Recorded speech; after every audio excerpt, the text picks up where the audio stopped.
In an era marked by the Great Depression, where hope was a scarce resource, Colonel Charles Lindbergh was a beacon of heroism for the United States. His solo, non-stop transatlantic flight in 1927 had catapulted him to an unprecedented level of fame. He and his wife, the talented writer Anne Morrow Lindbergh, were America's golden couple. That is why, when the unthinkable happened, the shock was not just that of a heinous crime, but of the violation of a national symbol. On the cold, damp night of Tuesday, March 1, 1932, the tranquility of the Lindberghs' isolated home in Hopewell, New Jersey, was brutally shattered. Around 10:05 p.m., the family's nurse, Betty Gow, returned to the nursery and was met with a scene of pure horror. The crib was empty. The nearby window was ajar, and muddy footprints stained the floor. A frantic search began. Charles Lindbergh grabbed his rifle and scoured the property. It was on the windowsill of the Child S room that the nightmare was confirmed. A white envelope. The ransom note was the first of more than a dozen. It contained a peculiar signature. 2 interconnected blue circles with a red circle in the center. The note warned against involving the police. Charles Lindbergh, distrustful of the local police and fearing for his son's life, made the controversial decision to take control of the negotiations. He communicated through the press, promising confidentiality. This initiated a dangerous game of waiting and negotiation, turning the case into a public spectacle. The kidnapping triggered one of the largest and most chaotic manhunts in American history. The New Jersey State Police, under Colonel H. Norman Schwarzkopf, led the official investigation. However, the crime scene was hopelessly contaminated in the early hours. The notoriety of the case attracted an avalanche of useless tips. Even Al Capone offered his help from prison. Wary of the police, Lindbergh sought alternative channels. The most prominent was Dr. John F. Condon, a 72-year-old retired school principal from the Bronx. After publishing an offer of help, he was contacted by the kidnappers. Under the pseudonym Jofsy, Condon became the central and unlikely figure in the negotiations. After weeks of false starts, a meeting was arranged. On April 2, 1932, Dr. Condon met a man with a German accent in St. Raymond's Cemetery in the Bronx. Charles Lindbergh waited in a nearby car, hearing the man's voice but not seeing him clearly. In exchange, Condon received a note claiming the child was safe aboard a boat named Nellie, near Martha's Vineyard. Hope was renewed, but only for a short time. Charles Lindbergh, an experienced aviator, personally flew to the area, scouring the coast. No trace of the boat or the child was found.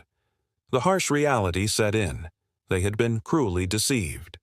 The agonizing search came to a devastating end on May 12, 1932.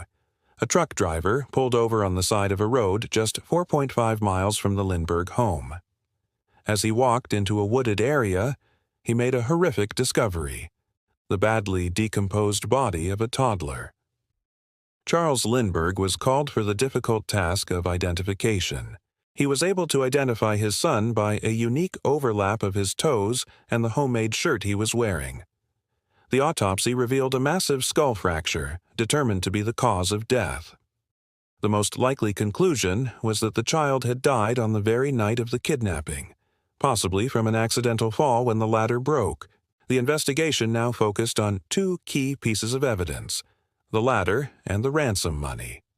The Treasury Department had recorded the serial numbers of the gold certificates. With President Roosevelt's 1933 order for all gold certificates to be exchanged, investigators hoped the culprit would be forced to show his hand. For over 2 years, the marked bills began to appear sporadically in the New York area. The decisive turning point occurred on September 18, 1934. A gas station attendant in the Bronx, Walter Lyle, received a $10 gold certificate. Following instructions, he found the bill suspicious and astutely jotted down the vehicle's license plate number. The plate led police to an address in the Bronx and a name: Bruno Richard Hauptmann, an illegal German immigrant and carpenter. In his home, investigators found a stash of 14,600 Wallerners of the ransom money.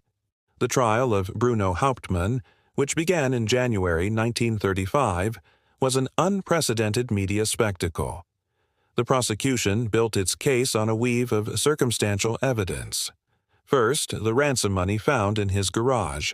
Hauptmann claimed it belonged to a friend, Isidor Fisch, who had returned to Germany and died, a story considered implausible. Second, the handwriting. 8 experts testified with overwhelming certainty that Hauptmann's writing matched the ransom notes. Third, and most ingenious, was the ladder wood. Arthur Kohler, a wood expert, traced the wood to a specific mill and then demonstrated that one of the ladder AS rails had been cut from a floorboard in Hauptmann AS attic. The plane marks on the wood perfectly matched a hand plane found among Hauptmann's tools. Witnesses, including Dr. Condon and Charles Lindbergh himself, identified Hauptmann or his voice.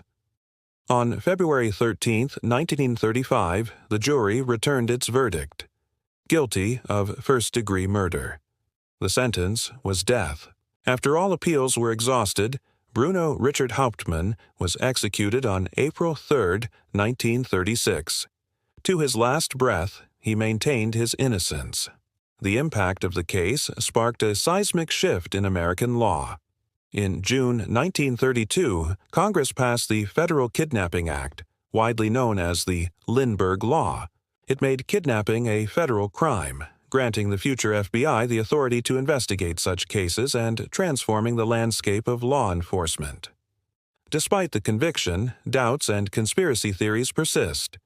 Many, including the governor of New Jersey at the time, believed Hauptmann did not act alone. Others point to mishandled evidence or the immense pressure for a conviction. These lingering questions are why, more than 9 decades later, the crime of the century continues to echo. A poignant reminder of a crime that stole a child's life, destroyed a family's peace, and forever changed America.